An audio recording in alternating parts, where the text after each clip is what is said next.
Glória a Deus, Pai, nós queremos entregar esse período de louvor. Deus, ainda assim, o nosso culto continua, Pai, porque agora nós falamos e expressamos o nosso louvor a Ti, mas nós queremos agora ouvir o Senhor falar conosco, Pai. Cala todo eu, todo conhecimento humano. Ó Deus, que o Senhor também trabalhe no nosso coração para que ele seja uma terra fértil, que recebe uma boa semente e que essa semente venha produzir vida, que ela venha se multiplicar a 30, a 60 e a 100 por um, Pai. Deus, no nome de Jesus, eu oro em favor de cada vida que entrou por essas portas. Ó Deus, que o Senhor trabalhe na mente, que o Senhor trabalhe nos ouvidos para que eles possam ouvir e que os seus olhos estejam abertos para receber a boa palavra. Na autoridade e no poder que há no nome de Jesus, nós anulamos todo dardo do maligno, toda seta, todo intento de impedir que estas pessoas que aqui estão recebam a boa palavra. No nome de Jesus nós oramos e declaramos a bênção do Senhor sobre estas vidas. Colocamos diante do Senhor os nossos louvores, entregamos a Ti para a honra, glória e louvor do Teu santo nome. Se você crê, diga amém. Glória a Deus, amém? Sente um minutinho. Nós vamos meditar agora na palavra de Deus. Eu quero conhecer as pessoas que estão aqui. Nós temos visitantes. Se você é um visitante, faça um sinal com a sua mão. Um visitante, 2 visitantes, 3, 4 visitantes. Tem mais visitantes? Se você é um visitante, receba um abraço de uma pessoa que está perto de você. Essa igreja é uma igreja que recebe as pessoas de braços abertos e você faz parte dessa igreja, uma igreja de portas abertas. Amém? Que Deus possa falar no seu coração. E estas pessoas que estão aí são seus irmãos. Amém? Glória a Deus. Quero que você abra a palavra de Deus junto comigo no livro, ou na verdade na carta de Paulo aos Efésios, capítulo de número 2. E se você achar, fique de pé. Carta de Paulo aos Efésios, capítulo de número 2. Nós vamos ler os primeiros 3 versículos.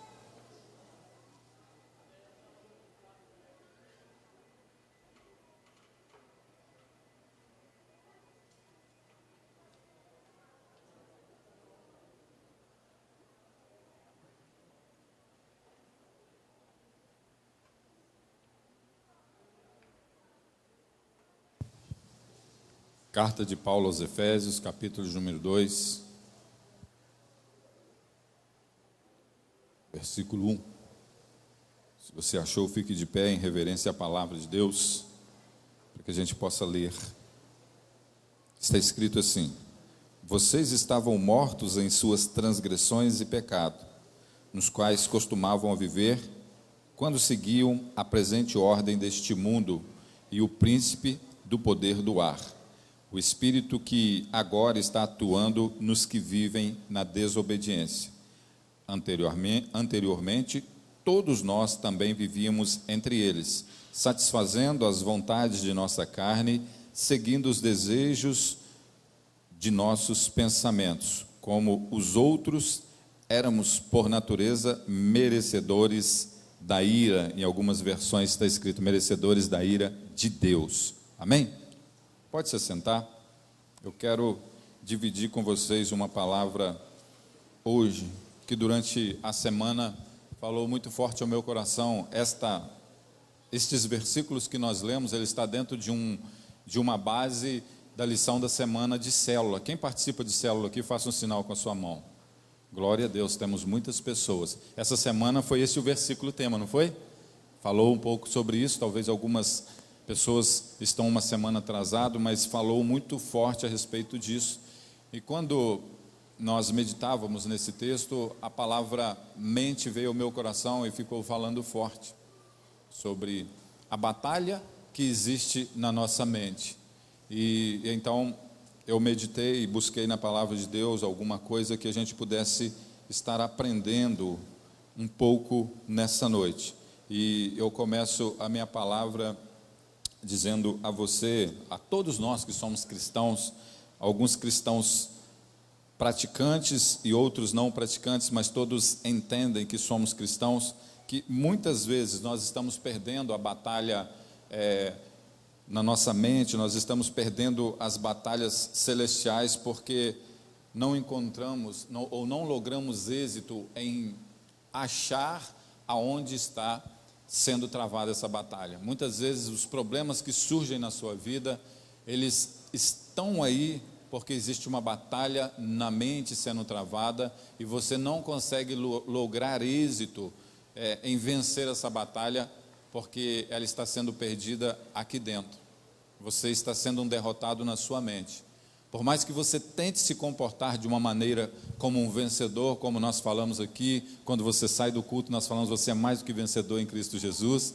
Quando você chega lá fora, a sua mente se comporta de uma forma diferente, e aí então você corre o risco de perder essa batalha, de não vencer essa batalha, porque nós não olhamos da maneira que devemos. Então eu quero dividir com vocês uma palavra focada nesse tema, e se eu pudesse colocar um título, eu diria blindando a sua mente, ou então vencendo a batalha espiritual, ou aprendendo com as derrotas, eu não sei, mas algo que pudesse fixar na sua mente o seguinte: a minha vitória está nos meus pensamentos.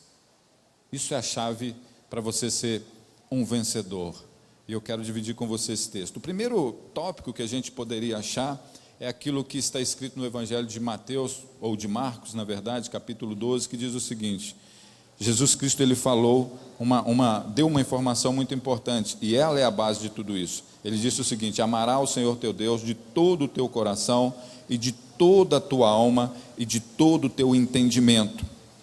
O que Jesus está querendo dizer com isso?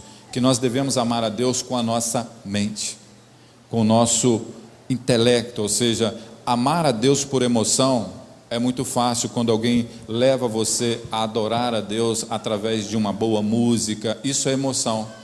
Mas Jesus Cristo falou que nós temos que amar a Deus com a nossa mente, ou seja, amar inteligentemente, dedicar a nossa vida com conhecimento. E então nós temos que caminhar a nossa vida dessa forma. Para Deus é muito importante como está a sua mente. Não haverá progresso na sua mente se você não estiver buscando o conhecimento para isso. Deus, ele se interessa em fazer com que você tenha uma mente renovada. Olha o que está escrito em Colossenses capítulo 2, versículo 1. A vós também que outrora era inimigo, estranho no entendimento, pelas vossas obras más, ou seja, o entendimento aqui tem a ver com mente, carta aos Colossenses, ou seja, Paulo, ele está afirmando que nós éramos estranhos e inimigo por causa do nosso entendimento, inimigo de Deus, porque nós não entendíamos a obra de Deus, mas quando nós voltamos para a palavra de Deus, nós temos que renovar nossa mente. O homem faz muitas coisas, mas ele somente pode fazer aquilo se ele tem no seu pensamento esta ação dele. Isso é muito claro quando nós vamos ver no versículo de número 5 de Gênesis, que está escrito o seguinte: viu o Senhor que era grande a maldade do homem na terra, e toda a imaginação dos seus pensamentos e do seu coração era má. Ou seja, o que o homem faz é consequência do que ele pensa. Você não faz o que você quer, ou o que você acha que você quer, porque você está sendo induzido de alguma forma pelo diabo. Não é isso. Você faz o que você faz, seja pecado ou não, porque isso está aqui dentro do seu pensamento. Isso está condicionado a você. Se a obra é má, é claro que é porque você está recebendo informações má. Se a obra é boa, é claro que é porque as informações que estão chegando são boas. Ou seja, nós somos resultado daquilo que nós pensamos.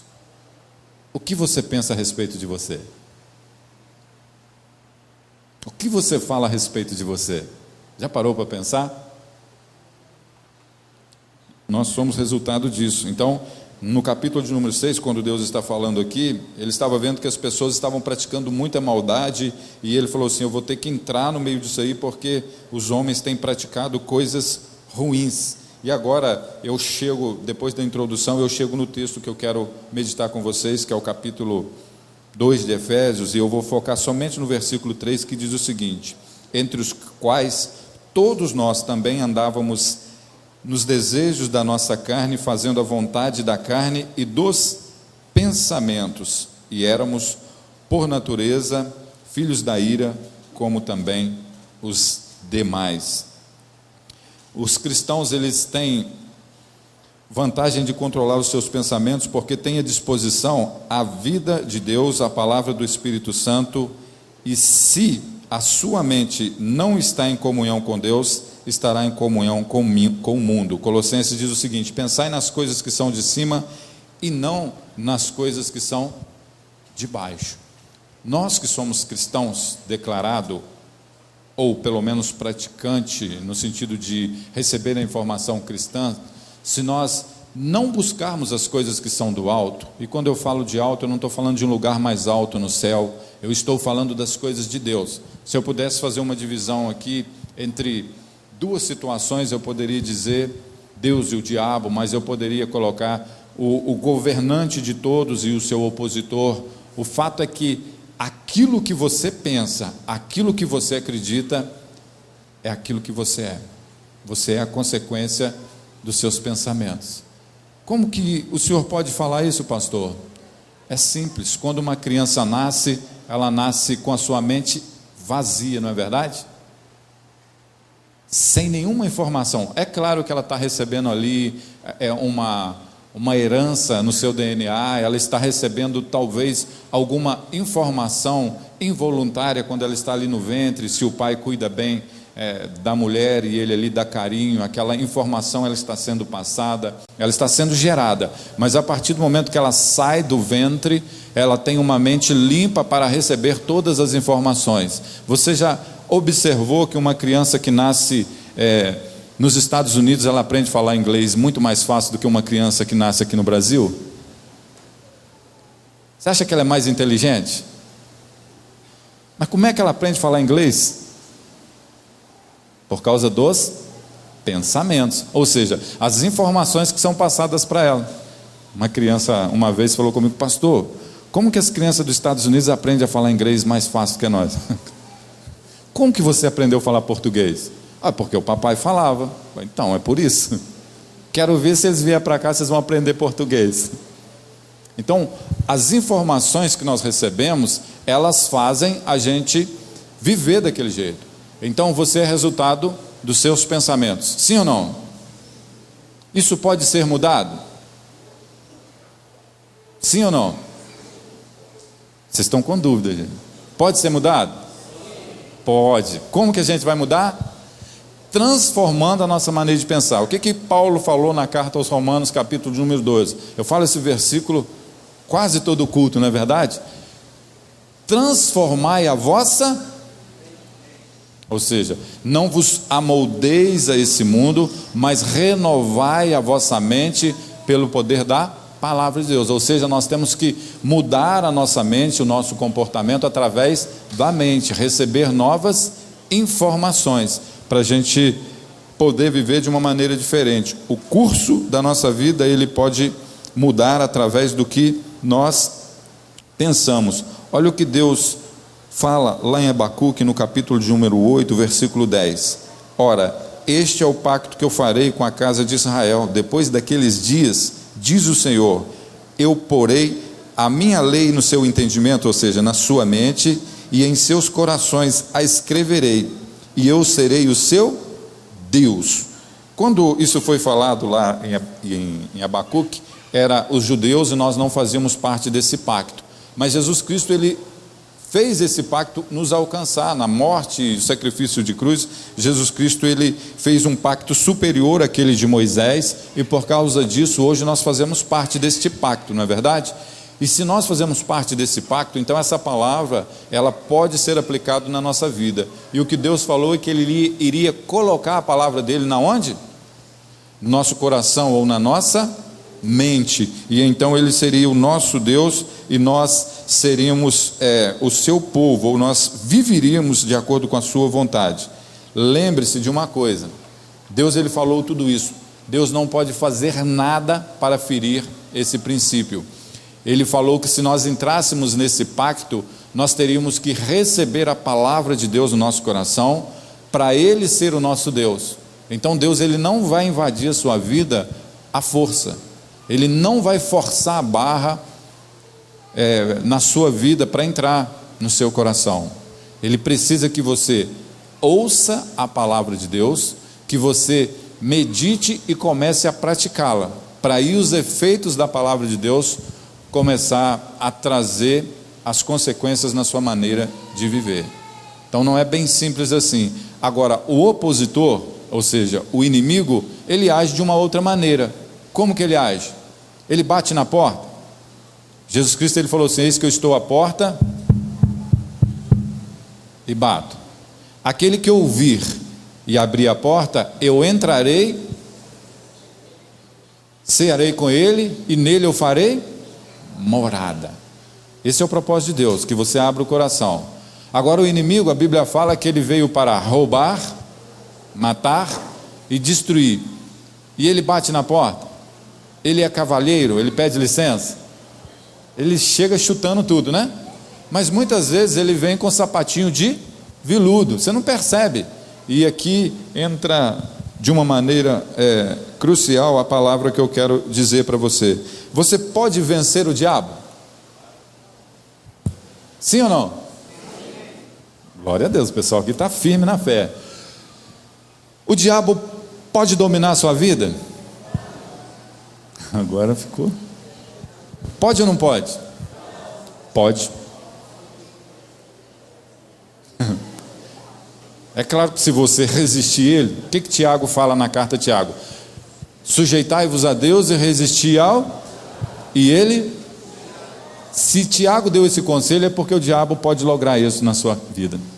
Infelizmente, você não pode se enganar, pensar que você está blindado ainda, porque existe um risco muito grande e você tem que estar ciente de que ele pode lograr êxito na sua vida. E muitas vezes ele tem feito isso de uma forma tão sagaz e tão maliciosa que você está engodado, ou seja, sendo enganado pelo diabo sem perceber. Sabia disso? 98% das pessoas que estão aqui, ou seja, se aqui tem 200 pessoas, 20, 40 pessoas podem estar fora dessa estatística que eu estou falando. É mais ou menos isso, né? Não, aí eu estou falando de 20%, não, estou falando 2%. Gente, é menos do que eu pensei. Só 4 pessoas não estão sendo enganadas pelo diabo. Meu Deus. Tomara que eu esteja enganado. Mas vamos lá. Como que o inimigo de Deus te engana? Quais são as ferramentas que ele usa? Alguém sabe me dizer alguma ferramenta? Nós estamos falando no campo da mente. Não pense em nada natural. Não pense num revólver, numa faca. Não pense na prática de prostituição, alcoolismo, adultério, que isso é consequência. Eu estou falando de uma batalha no campo da mente. Quais são as ferramentas que ele usa para alcançar a sua mente? Mentira. Como que ele faz com que a mentira chegue na sua mente? Está vendo como só tem 4 pessoas aqui que estão dentro daquilo que a gente acredita? Só 4. A mentira, ela tem que ser falada. Quem que vai falar a mentira? A pessoa que está do seu lado. Você pensa que não, mas muito mais do que isso, o seu pai, a sua mãe, a professora, a TV, o celular, os meios de comunicação, o jornal, estão falando mentira a todo momento. E nós estamos recebendo essas mentiras. Quer ver como que é verdade absoluta? Vamos colocar na prática, porque é muito abstrato falar isso, né? Estatísticas. Na segurança, existe uma insegurança na sociedade, não é verdade? Todas as pessoas clamam por segurança. E aí a gente pensa que existe uma insegurança muito grande porque existe vários homicídios, né? Por que que existe a informação do homicídio? Existe, por exemplo, uma taxa de mortalidade no Brasil de que a cada 100 pessoas, 3 morrem. É isso? 3% por ano. Ou seja, existe uma taxa de afirmação de que a morte ela tem um número percentual de 3%. Isso é divulgado nos jornais de grande massa, isso chega para a gente a todo momento. Você recebe informações no seu WhatsApp ali de um acidente de carro, você recebe essas informações muito rápido, não é verdade? E aí, só que se você olhar, é 97% das coisas acontecendo normalmente. Tudo perfeitinho, normal, as pessoas levantam para trabalhar, estão com saúde, voltam de tarde, abraçam seus filhos, amam, ajudam o próximo, e ninguém fala disso. Mas de assassinato e de morte é toda hora. Isso é mentira ou é verdade? É uma verdade, mas ela está dentro de um contexto muito pequeno, e que nós não estamos vivendo na insegurança. Você tem o direito de ir e vir, mas porque você ouve essas mensagens, você vai se blindar, colocando cerca elétrica, você vai colocar uma arma dentro da sua casa, e aí você vai trazer mais insegurança para dentro de você, porque você acreditou em uma mensagem que o diabo colocou, que ele usou a sua mente. Qual que é essa primeira mensagem da mentira vai trazer de consequência na sua vida? O medo. E por causa do medo as pessoas estão travadas. Por causa do medo uma pessoa não vem no culto à noite, porque ela fala assim, é perigoso. Por causa do medo, as pessoas não têm coragem de pregar a palavra de Deus, porque falam assim, o que eles vão pensar de mim? Eu vou ser ridicularizada. E aí? O medo pode parar você ou não pode? Então, se o medo é uma ferramenta do diabo, ele está de alguma forma logrando êxito na sua vida ou não? Infelizmente está. No mínimo, naquela porcentagem que eu te disse de 90%. Você é paralisado pelo medo. Agora a palavra de Deus diz o contrário, que nós devemos viver pela... O que foi cantado aqui? O que é fé? Certeza daquilo que eu creio, ainda que as circunstâncias digam o contrário. Então com Deus nós vivemos pela fé e não pelo medo. Viu como que nós estamos sendo enganados pelo diabo? Qual que é a ferramenta que o diabo usa para te parar? Medo. Mas dentro do medo existem duas coisas que ele aplica com muita força e que te faz você paralisar em quase tudo que você tem que fazer na sua vida. Existem dois medos que toda pessoa que ouve falar nessa palavra treme. Alguém sabe dizer? Um medo que você tem que faz você arrepiar. São só dois. Medo da morte. Olha como é que o pessoal já sabe que é ele. E qual que é o outro?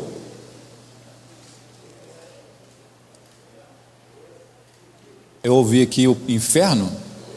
Ó, se falar em morte com a pessoa parece que já vai morrer, né? Tem um medo terrível da morte, né? É a primeira ferramenta que o diabo usa. Você vai morrer. E a segunda é o inferno. O inferno existe, tá? E a morte, ela existe ou não existe? Existe? Você vai morrer? Que dia que você vai morrer? Então como é que ela pode te parar? Quando você pensa em morrer, você deixa de fazer muita coisa, né? Eu não vou viajar porque vai dar uma tsunami lá na beira do mar, e aí você não aproveita aquelas maravilhas lá. Teve um ano que a gente programou uma viagem, aí mandaram uma mensagem no grupo que a gente ia, que o mar ia inundar, ia encher a uma determinada altura lá, e eu falei, meu Deus do céu, vou perder o melhor momento da minha vida, por causa de uma mentira. E se acontecer, glória a Deus, se eu morrer, estou no lucro. E aí a pessoa que me mandou essa mensagem falou assim, pastor, o que nós vamos fazer? Nós vamos adiar a viagem? E eu dei essa palavra, eu não lembro qual das viagens que nós fomos, eu dei essa palavra, era um jovem que questionou, eu falei, não, se nós estamos sabendo que isso vai acontecer, nós estamos no lucro. Nós vamos usar essa oportunidade para salvar um monte de vida. Vamos marcar a viagem o mais rápido possível. Nós vamos levar vantagem em cima disso. Porque o medo não pode parar aquilo que Deus colocou no meu coração. O diabo não pode te paralisar com algum tipo de situação que muitas vezes é mentira. E aí nós chegamos lá e esquecemos até do que ia acontecer. E não aconteceu. Porque era uma mentira que o diabo lançou. Ele fica o tempo inteiro só lançando mentiras falsas sobre a sua vida, de que você não presta, que você é um pecador. Quem aqui pensa que Ele é santo, totalmente santo e está justificado? Levanta a mão. Ninguém teve coragem. Nem os 4 não teve coragem de falar isso. Todo mundo aqui é pecador? Existe alguma maneira de fugir do pecado? Como que a gente foge do pecado? Aquele que está em Cristo é nova criatura. O pecado já ficou para trás e tudo se fez novo. Se eu estou em Cristo, eu estou justificado do meu pecado. Quando eu chego perto de Deus, eu chego livre do pecado. Se eu estou livre do pecado, então eu estou santificado. E você faz parte desse grupo de pessoas que está justificado diante de Deus. Quando Deus olha lá de cima, Ele olha você e Ele não vê você com as suas vestes sujas, sabia disso? Deus está olhando lá de cima e Ele vê você com as suas vestes salpicadas de sangue. E quando Ele vê as vestes salpicadas de sangue, Ele vê o Filho dele em você. E se Ele vê o Filho dele em você, Ele entende que você está justificado do seu pecado e você está santificado. Se você está santificado, então você está, de uma certa forma, livre da condenação do pecado. E se você não tem condenação do pecado na sua vida, você não vai para o inferno. E se você não vai para o inferno, por que você teme o inferno?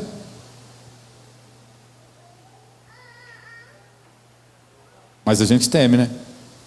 E aí as pessoas ficam presas nos seus pecados e não vêm para a igreja, não participam da ceia do Senhor, porque ficam olhando para a condenação. Você é pecador, você é pecador. Claro que nós somos, gente. A Bíblia fala que não há nenhum homem sequer na face da terra que não seja pecador. E se ele diz que não é, ele está mentindo. Primeira carta de João. Mas a Bíblia fala que Jesus Cristo veio para desfazer as obras do diabo, de condenar você. Ou seja, Ele aboliu a condenação e te justificou. O velho homem Adão, ele morreu por causa dos seus pecados. E aí veio um outro homem para justificar esse pecado. Esse homem era Jesus, ou o segundo Adão. Ele viveu como homem, morreu como homem, carregando os seus pecados. Mas a Bíblia diz que Ele ressuscitou o terceiro dia e subiu ao céu e te deu livre acesso a Deus.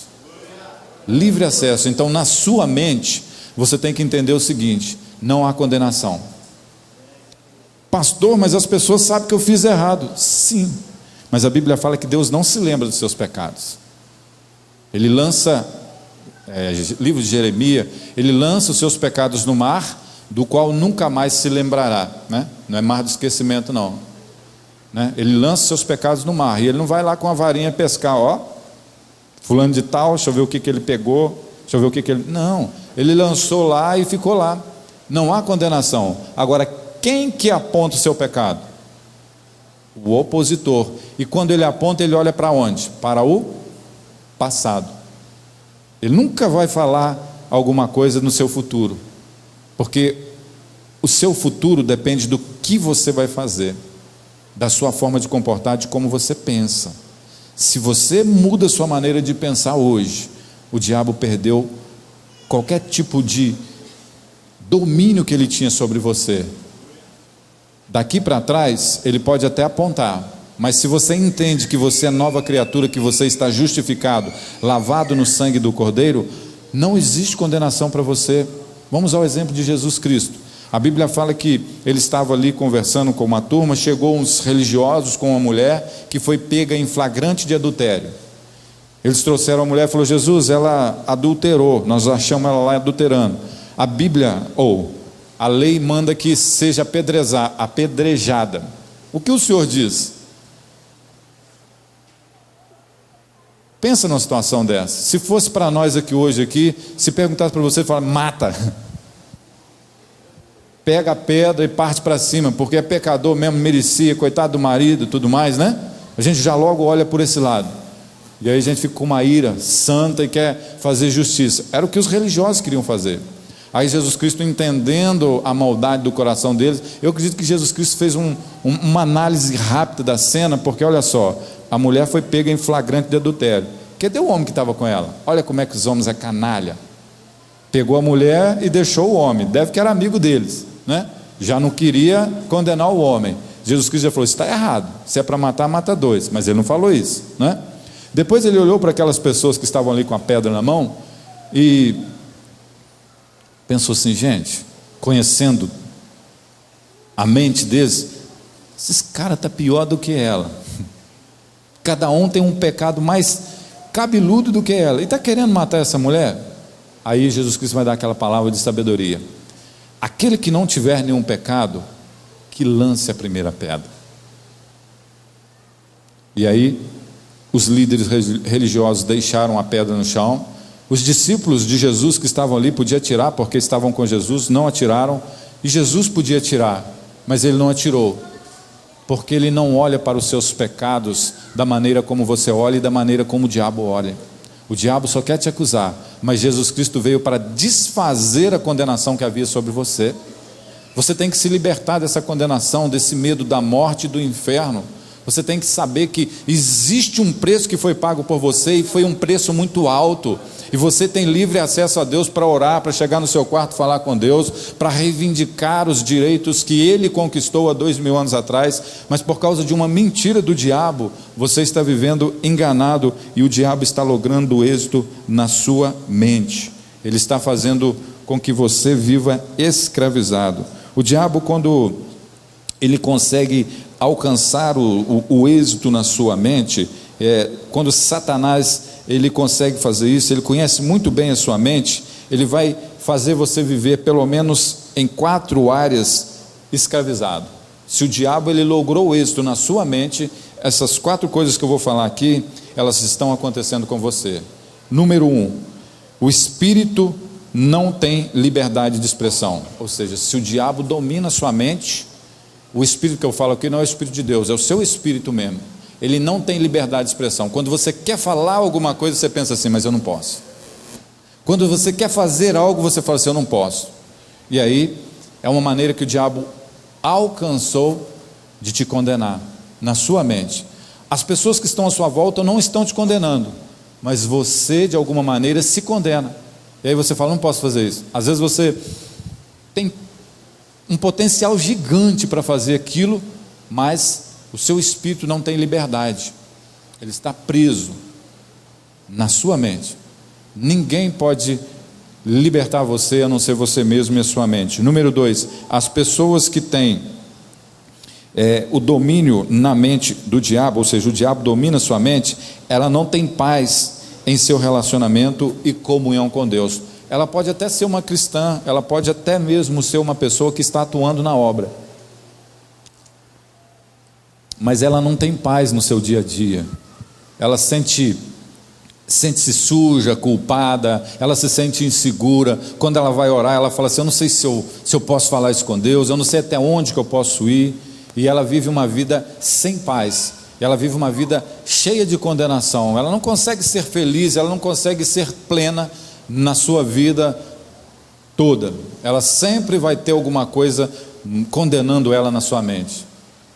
Então, é sinal que o diabo está logrando o êxito na sua vida. Você deve ter e sentir paz de espírito para viver a sua vida, e o diabo não pode te condenar por nada. Como que eu sei que isso está acontecendo comigo? Quando você vai orar, você já chegou para orar com Deus? A Bíblia fala que o maior momento de intimidade que nós temos com Deus é na oração. Ou seja, se você quiser ter intimidade com Deus, feche a porta do seu quarto, ou se você não quer entrar, quarto é uma palavra forte para dizer intimidade, porque é no quarto que o casal tem intimidade, não é verdade? É no quarto que o marido e a esposa têm a sua intimidade. E quando Jesus falou que é para você entrar para o quarto e orar, é porque você tem que ter intimidade com Deus. E quando você vai orar a Deus, quando você vai chegar até Deus, você vai chegar perto de Deus. Vou fazer aqui a analogia do marido e da esposa. Você vai chegar perto da esposa e falar assim, ó, eu estou com cheiro ruim, estou com chulé, estou fedendo, eu não tomei banho, eu estou cansado, estou precisando de cortar o cabelo, estou barbudo, estou com uma roupa suja, vamos namorar? Você acha que ela vai dar atenção para você? Vai ou não vai? Claro que não. Aí você chega para Deus, para entrar na presença de Deus, como é que você faz? Chega falando que você está tudo errado. Quando você falou isso, a sua mente já acreditou. A partir dali você não vai ter coragem de falar com Deus mais não. Você vai se condenar. Não é que Deus está te condenando, porque Ele não te condena, é você que se condenou, e aí acabou a sua oração. Você não vai conseguir mais falar com Deus, né, pastor André?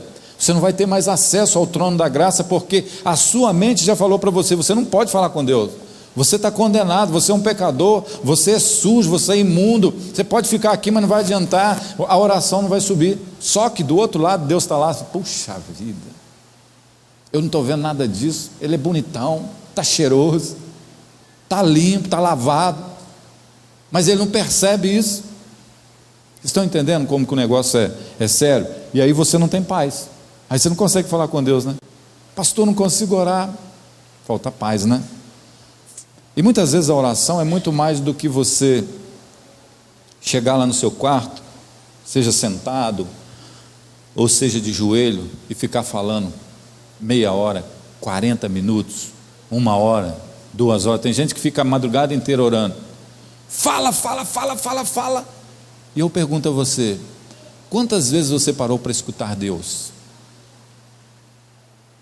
Quantas vezes você, no silêncio, falou assim: Deus, fala comigo agora aqui. Eu não vou falar não, agora eu vou ouvir o Senhor. A gente só fica falando, não é verdade? Oração muitas vezes é ouvir aquilo que Deus quer falar conosco no silêncio, sabe? É uma maneira que eu gosto de falar, que muitas vezes você ora em silêncio, é porque quando você está em silêncio você desintoxica, ou seja, você deixa de falar das coisas ruins e começa a sentir aquilo que Deus quer falar com você. Porque quando a gente fala, a gente só fala de coisas ruins, mas quando a gente começa a ouvir, a gente começa a pensar em Deus e analisar o poder e a grandeza de Deus, nós começamos então a sentir a presença dEle e trazer uma paz de espírito, porque é isso que Ele quer que nós tenhamos, paz de espírito. Então a pessoa, ela também tem esse problema de relacionamento e comunhão com Deus. A mente dessa pessoa será um instrumento para fazer o seu corpo pecar. Já viu aquela pessoa que não consegue vencer um pecado? Tem pessoas que não conseguem. Pecado é o quê? Tudo aquilo que te afasta de Deus. E tem pessoas que chegam perto da gente: pastor, eu não consigo vencer esse pecado. Sabe por que você não consegue vencer? Porque sua mente ainda não determinou isso no seu coração. Se você não determinar na sua mente, nunca que o seu corpo vai te obedecer. A sua mente é que governa o seu corpo. Assim como o leme governa o navio, assim como o freio, ou na verdade, se eu for usar a palavra certa, o cabresto governa um cavalo, assim é o seu pensamento governando o seu corpo. Se você pensa naquilo que você gosta, ou seja, que a sua carne gosta, você vai praticar. Mas se você deixar de pensar naquilo, se você não alimentar a sua mente, você vai parar de pecado. Então o pecado não vai te dominar mais. Só que você tem que assumir esse controle. Eu já disse aqui, quando eu me converti, eu era praticante do pecado, ou seja, eu vivia do jeito que o mundo falava que era para viver. E quando eles me falavam: você não pode fazer isso, não no sentido de me condenar pelo meu pecado, mas você deve buscar de Deus uma maneira melhor de viver. Eu falei: como que eu faço isso? Eles falaram: fala com Deus.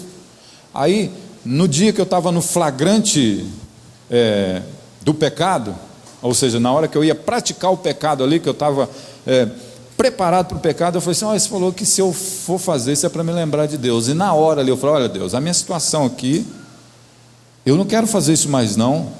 Como que eu posso mudar isso se o meu corpo está obedecendo? E aí eu comecei a falar com Deus, e naquela hora eu não tive coragem de fazer aquilo mais, né? Porque eu chamei a atenção de quem? De Deus para a minha vida. E aí eu não fiz aquilo.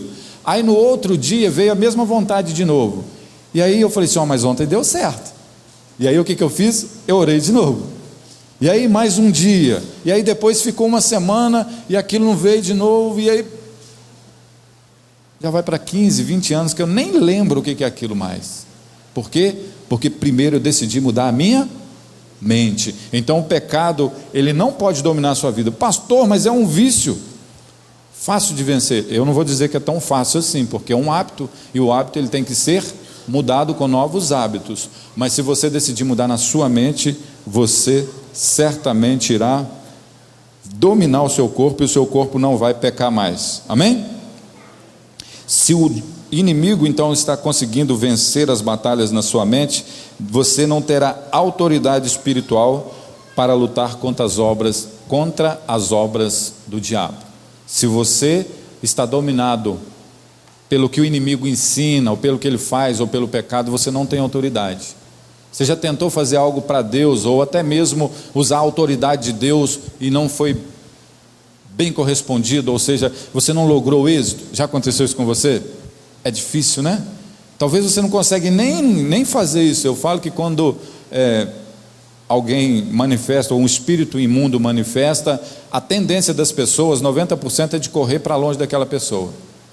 Não quer nem ver, quer fugir daquele lugar. Por quê? Porque essa pessoa não tem autoridade para resolver aquela situação, não tem autoridade espiritual. Por que isso acontece? Porque ela tem a sua mente dominada pelo inimigo de Deus. E nós temos que mudar isso, amém? Nós podemos mudar isso de alguma forma. Como que nós vamos mudar isso? Alguém consegue descobrir uma forma de entender ou de mudar esse sentimento que há em vocês?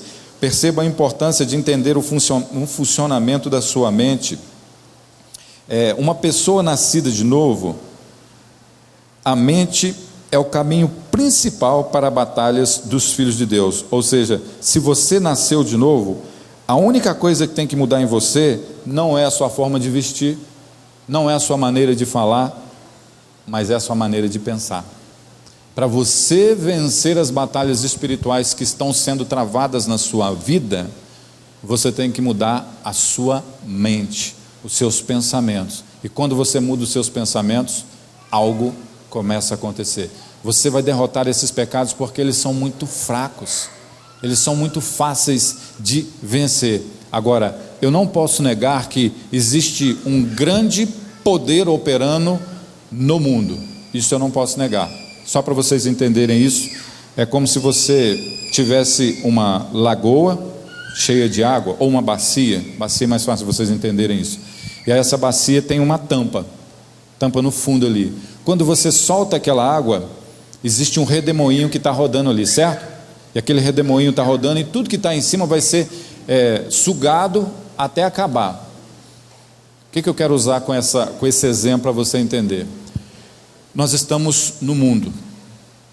A Bíblia afirma isso, que Jesus falou: não peço que tire do mundo, mas que vença o mundo, né?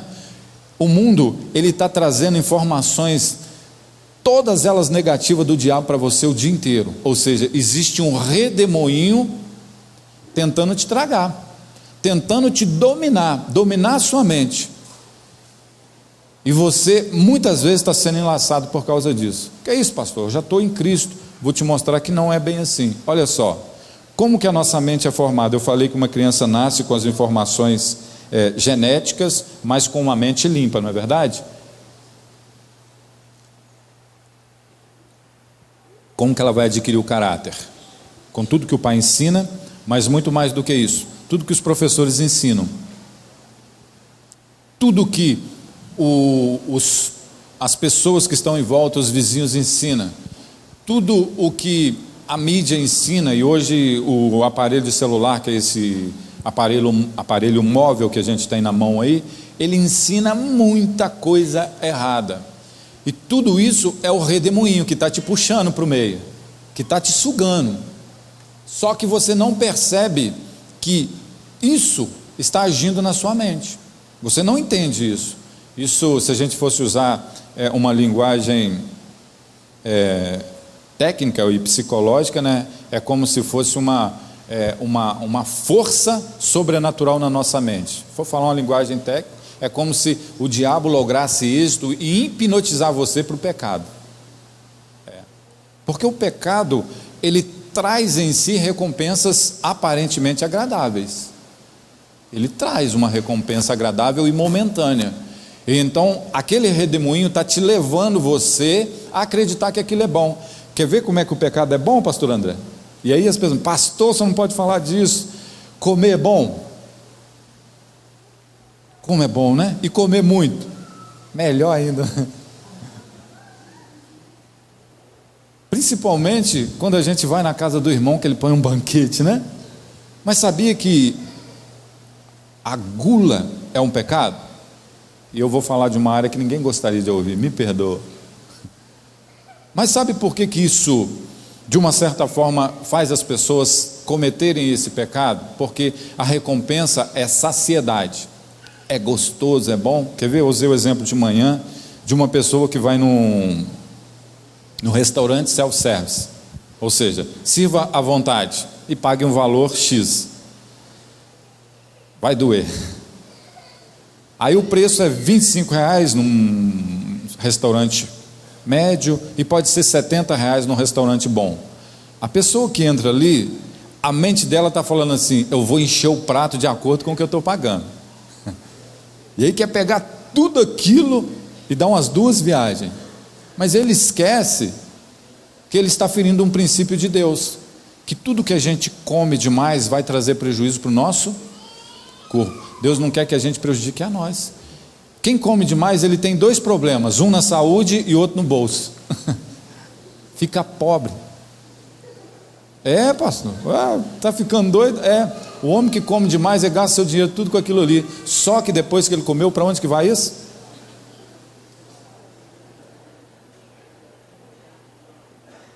Parece forte demais, mas se você for uma pessoa que consome menos, certamente você vai ter mais recursos para você investir e ser uma pessoa próspera. Você não precisa de comer tudo que está na sua frente. Você precisa de comer o necessário para manter você bem. E muitas vezes é muito menos do que nós consumimos. Nós vivemos uma vida exagerada.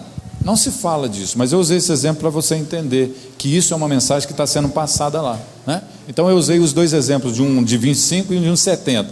Aí a pessoa que vai no de 25, ele põe muito. Se ele for no de 70, ele fala assim: eu vou levar até para casa, porque não é possível, eu paguei por isso. Só que existem algumas coisas que estão embutidas naquilo ali que você não percebe. Se você chega num restaurante de R$ 70, você não precisa de comer tudo aquilo ali, você desfruta de um ambiente agradável, um clima de ar-condicionado, umas pessoas que estão ali que se comportam de uma forma diferente. Você olha aqui e fala: puxa vida, esse ambiente é bom. Você não precisa de encher o prato a ponto de ficar passando mal e depois ter que tomar um sorrisal, né? Eu vou só falar desse aqui para resolver um outro problema. Entende como que o redemoinho está te julgando você para o pecado? Eu usei o exemplo muito fácil de vocês entenderem. Eu poderia falar de qualquer outra área aqui, e eu não quero condenar ninguém, mas nós pecamos muitas vezes porque dentro de nós existe uma mensagem dizendo: isso é recompensa, vai te dar lucro agora, só que mais tarde é prejuízo. É prejuízo mesmo. As pessoas vão ficar obesas, depois da obesidade vai problemas de saúde, por exemplo, a diabetes, se a pessoa exagera nas massas ou no doce. Eu particularmente amo doce, tenho brigado constantemente contra isso. Eu até como, mas hoje eu tenho, menos um pouco. Por quê? Nós sabemos que isso pode trazer um prejuízo, mas o diabo, ele quer enganar a gente nesse ponto. Então você só vai vencer essa batalha quando a sua mente entender que você, ou seja, que a sua mente domina o seu corpo. Não é o seu corpo que vai determinar o que você precisa, é a sua mente. Você é inteligente e você então vai disciplinar a sua mente. Olha só o que Jeremias disse quando ele precisou de encorajar o povo, quando ele começou a pregação da palavra de Deus, e aquele pessoal era muito cabeça dura. Então no capítulo número 1, no versículo 17, ele diz o seguinte: olha: tu, pois, cinge os teus lombos e dispõe-te a dizer-lhes tudo quanto eu te mandar. Foi o que Deus falou para ele. E aí Deus falou assim: não te espante diante deles, para que não infunda o espanto na sua presença. Eis que hoje eu te ponho por cidade fortificada, e por coluna de ferro, e por muro de bronze, contra todos os países, e contra todos os reis, e contra todos os seus príncipes, e os seus sacerdotes, e contra o seu povo. Pelejarão contra ti, mas não prevalecerão, porque eu sou contigo, diz o Senhor, para te livrar. Sabe, o mundo pode dizer tudo, e pode tentar de alguma forma te induzir para esse redemoinho, mas Deus está dizendo: eu sou contigo. Eles podem tentar, mas vocês vão prevalecer. O mundo pode tentar de todas as formas vencer você, mas se você tiver sua mente dominada, Deus vai prevalecer, você vai ser um vencedor. Você não pode deixar o diabo vencer essa batalha na sua mente. Como enfrentar, então, nas adversidades ou tribulações para vencer? A Bíblia fala que nós não estamos livres de enfermidade, de problemas como esse, de tribulações, não é? A Bíblia fala que quando vem uma tribulação ou vem uma dificuldade, que é para mim olhar para aquilo ali e tirar um exemplo, e tirar daquilo lá um ensinamento. As pessoas, quando enfrentam dificuldades ou tribulações, elas querem desistir, falar, não dá mais, sabe? Eu vim para cá, para essa igreja, eles me falou que Jesus Cristo ia me fazer um vencedor, mas aí, como diz um ditado popular, quanto mais eu rezo, mais assombração aparece, né? Quanto mais eu me aproximo de Deus, parece que pior fica. Só que Deus usa isso, Deus usa as tribulações na nossa vida para fazer em nós algo melhor, ou seja, para trazer em nós a esperança, e com a esperança nós vamos ter também a fé. Então vai ser moldado dentro de nós com a tribulação esperança, paciência e fé, e não trazer em nós o desânimo. Se nós fôssemos encarar a realidade da tribulação como se fosse algo para parar a gente, os discípulos, ou até mesmo usando o exemplo de Jesus Cristo, não teria passado por tribulação, não é verdade? Mas olha só, vou usar o exemplo de Jesus Cristo, nosso mestre. A Bíblia fala que quando ele pisou aqui na terra como homem, 100% homem, a Bíblia fala que colocaram ele numa cruz, num madeiro, colocaram sobre ele coroa de espinho, furaram as mãos dele, transpassaram os pés dele. Aquilo foi tribulação ou não foi? Foi difícil ou não foi? Vocês acham que aquilo foi bom? Mas vocês acham que aquilo foi, de uma certa forma, vantagem para Jesus Cristo? Também não, né? Mas foi. Foi porque a Bíblia fala em Filipenses capítulo 2, versículo 5, porque por ele ter se humilhado e se permitido morrer, e morrer em morte de cruz, Deus o exaltou soberanamente, lhe deu um nome que está acima de todo nome, no qual todo joelho se dobrará e toda língua confessará que ele é o Senhor. Ele passou pela tribulação, persistiu, não desistiu, tinha fé, e por causa disso o nome dele é sobre todo nome. Então, quando vier uma tribulação, quando vier uma dificuldade sobre a sua vida, não encare isso pela ótica de que isso está sendo ruim. Isso é bom para você. Eu já passei por grandes dificuldades, mas em nenhuma delas eu me apavorei ou pensei em desistir. Eu falei, opa, isso é uma oportunidade de eu me tornar uma pessoa melhor e mais forte. A minha fé tem que ser, de uma certa forma, exercitada nesse momento, e aí eu vou me tornar melhor. O pensamento nosso, ele tem que encarar essa realidade. Então nós vamos encarar as tribulações de uma forma fácil e vamos vencer ela. Nós também podemos crer que o Senhor não está longe de nós. Mesmo tendo dificuldade, mesmo passando por dificuldades ou enfrentando tribulações, o Senhor não se conserva longe de nós. No Salmo 10, versículo 1 está escrito assim, porque o Senhor... na verdade não é é quase que uma oração que Davi está fazendo. Ele fala assim, por que, Senhor, te conservas longe e te esconde nas horas da tribulação? Muitas vezes nós pensamos que o Senhor está longe da gente, né? Quando oramos e o Senhor não responde. No Salmo 20, no versículo 1, o salmista também vai fazer a seguinte oração, o Senhor te responda no dia da tribulação, o nome do Deus de Jacó te eleve em segurança. É o Salmo 20, e o Salmo 21, que é paralelo, vai falar a mesma coisa, que o Senhor te responda no dia da tribulação. Ou seja, nós temos que crer que o Senhor está à nossa frente, está conosco, Ele está ouvindo tudo que nós falamos. Como que eu posso vencer também a batalha na mente? Crendo que Deus é o meu socorro bem presente. Olha o que fala no Salmo 46, Deus é o nosso refúgio e a nossa fortaleza, socorro bem presente nas tribulações. Está vendo que uma das ferramentas que o diabo usa para parar o cristão é a tribulação, sabia disso? Levanta as tempestades para parar. De cada 10 pessoas que passam por tribulação, 8 desistem. Não, perdão. De cada 10 pessoas que passam pela tribulação, 6 desistem na primeira tribulação. Destas 4 que resistem, na segunda ou terceira tribulação, ele desiste. E somente 2 persistem e são vencedores. Por quê? Porque tem a palavra de Deus no seu coração. Entende como que a matemática que nós estamos falando aqui é quase que uma regra bem lógica daquilo que eu falei no começo. De 100%, 98% estão sendo derrotados. Porque a mente dele está condicionada ao fracasso. Ele acredita que ele é um perdedor, ele acredita que ele não consegue, ele acredita que ele é um derrotado, e certamente a sua mente vai conduzir aos resultados final.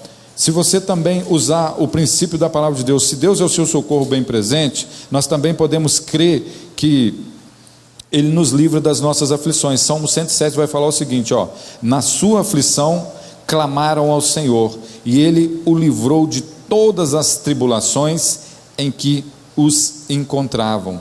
Salmo 107 fala isso no versículo 6, no versículo 10, no versículo 17, no versículo 19 e no versículo 28. Ou seja, se você tem a palavra de Deus no seu coração, você vai lembrar dela. Está passando por uma tribulação?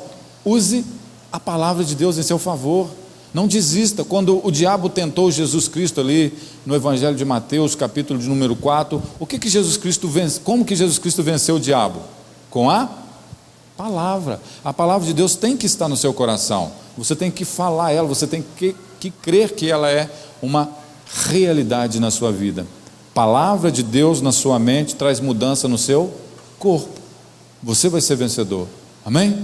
Você vai vencer essas dificuldades, e as tribulações vão produzir em você uma pessoa melhor. Nós também podemos crer que Deus consola cada um de nós. Você crê nisso? Carta aos Coríntios, capítulo 1, versículos 3 e 4, diz o seguinte: bendito seja o Deus e Pai de nosso Senhor Jesus Cristo, Pai das misericórdias e Deus de todas as consolações, que nos consola em todas as nossas tribulações, para que com a consolação recebemos de Deus e possamos consolar os que estão passando pela tribulação. Toda dificuldade traz consigo algo muito melhor para você usar em favor de outras pessoas. A igreja aqui sabe da tribulação que eu passei na vida. Muitos aqui conhecem, alguns não, tem outras pessoas novas. Em uma fase da minha vida, eu vivi um momento de tribulação tal, a ponto de que muitas pessoas sucumberiam, ou seja, pulava do barco. Qual que era a situação? Eu tinha um filho, e tenho, né? O Iago está por aí, dá tchau pro papai aí. E eu saí durante a semana, e fui com ele para o meu trabalho em Viçosa, e nós tivemos uma semana excelente. Eu diria que foi a melhor semana que eu vivi com meu filho. Nesse momento a gente teve experiências muito agradáveis, e na volta para casa eu todo feliz. No meio do caminho eu sofri um acidente, eu bati com o meu carro de frente em um caminhão, e foi uma batida muito grave, muito feia, e naquele momento eu não tive grandes problemas. Eu vi o Iago preso nas ferragens, e eu certamente naquele momento eu poderia pensar: acabou tudo.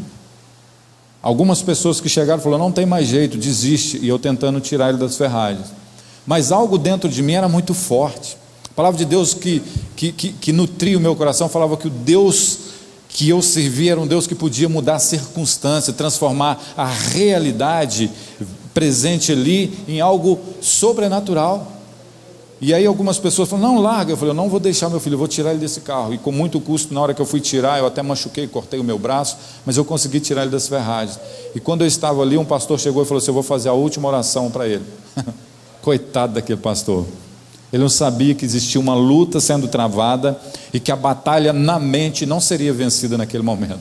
Enquanto ele orava entregando a vida do meu filho, eu repreendia. Eu não aceitava aquilo. Eu não aceitava uma sentença de morte na vida do meu filho.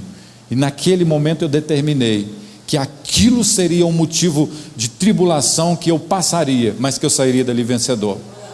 Eu decidi naquele momento que a minha vida não seria impactada por aquele acidente, que eu mudaria aquela circunstância pela fé. E eu determinei. As pessoas que estavam em volta não entendiam. Eu falava: está repreendido. Eu não aceito isso, porque a Bíblia fala que eu verei os filhos dos meus filhos, eu verei a posteridade na minha casa. E naquele momento eu entendia que alguém estava tentando ceifar aquele projeto de Deus na minha vida. E então os médicos chegaram ali, me separaram do meu filho, e eu fui consciente para aquele local, certo de que Deus podia mudar a circunstância. Durante muitos dias o Iago ficou em coma. O médico disse que não tinha jeito, as pessoas falavam que não tinha jeito, mas as pessoas que estavam próximas de nós, de mim, da Dorinha e do Iago, sabem do que eu estou falando aqui, e eu não minto, sei que está sendo gravado. Eu fiz reuniões com as pessoas e disse: eu não aceito más notícias no nosso meio. Ninguém tem autoridade de dar uma notícia negativa em favor da vida do Iago, em favor da nossa vida, porque somente Deus pode falar isso, nem os médicos. E se houver uma má notícia, eu vou dar essa má notícia para vocês.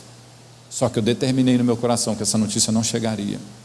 Nas minhas orações, seja na igreja, seja em casa, junto com as pessoas que chegavam lá, ou no monte, era a palavra de Deus. Eu pegava os versículos que me davam amparo a respeito daquilo que eu acreditava, e falava com Deus: Deus, isso aqui está escrito na tua palavra, e eu creio que isso vai acontecer, para a honra e glória do Senhor.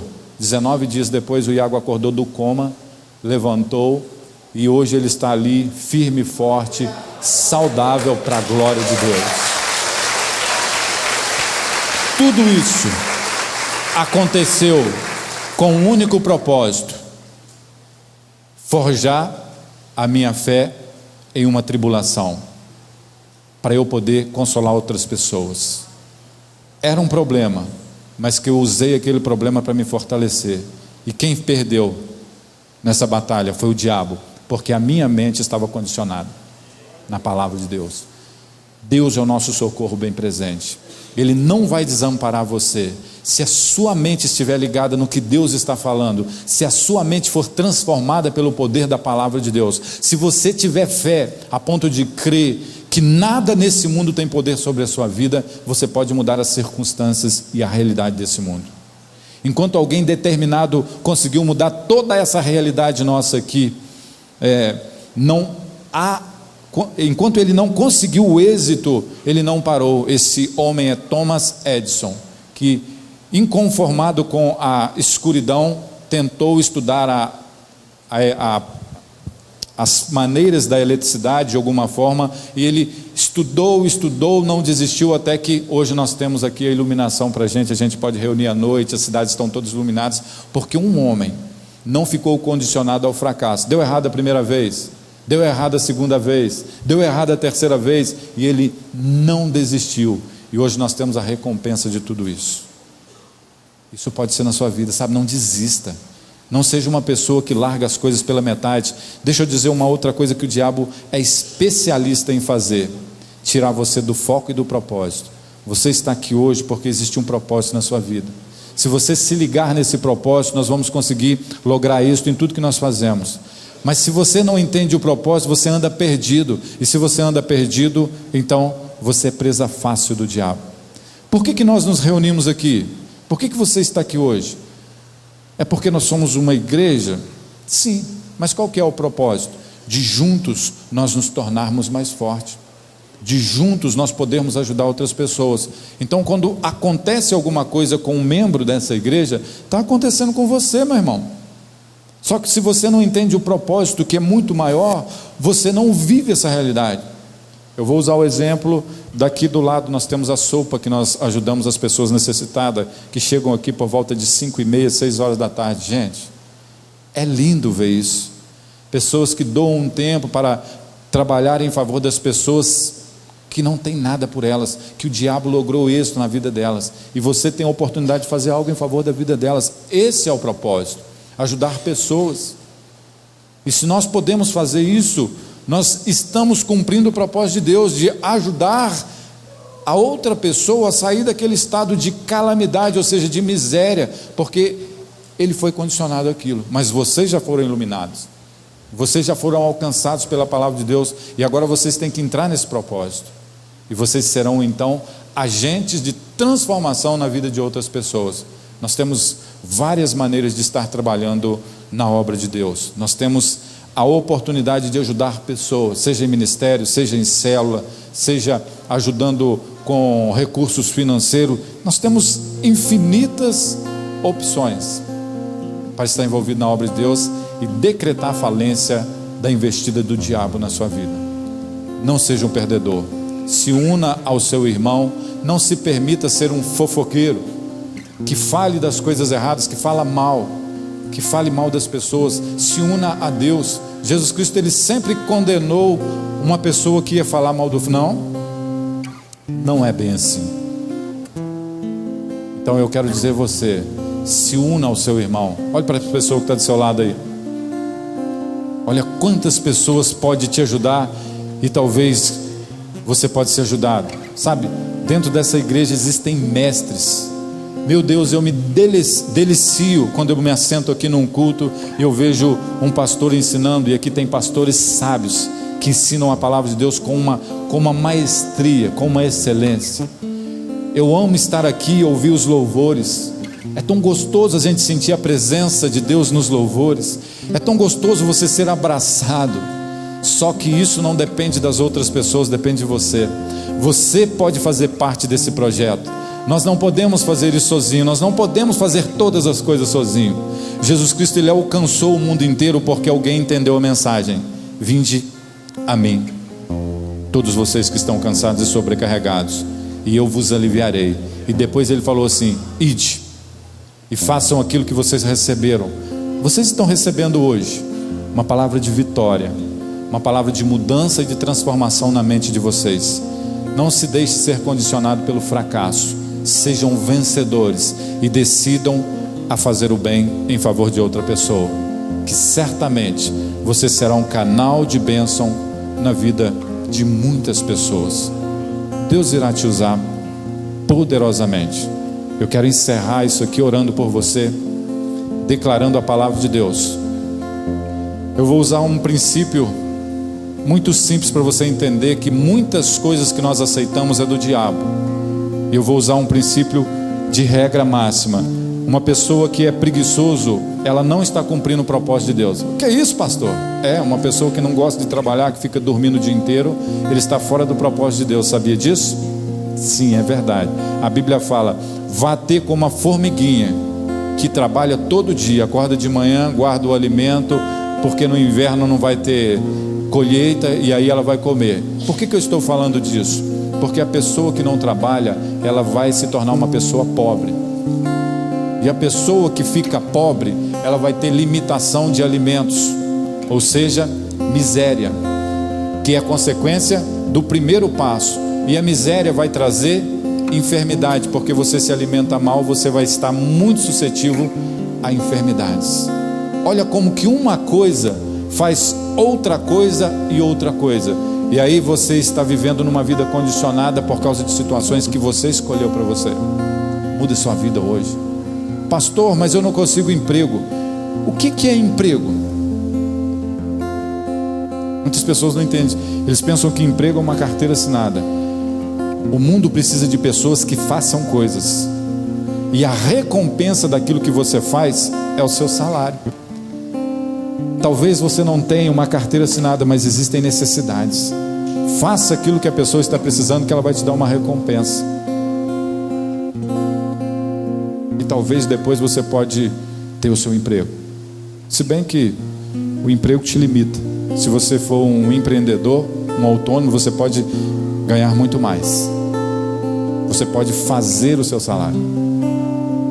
Não aceite a mentira do diabo dizendo que você é um perdedor, porque a Bíblia diz que você é mais que vencedor.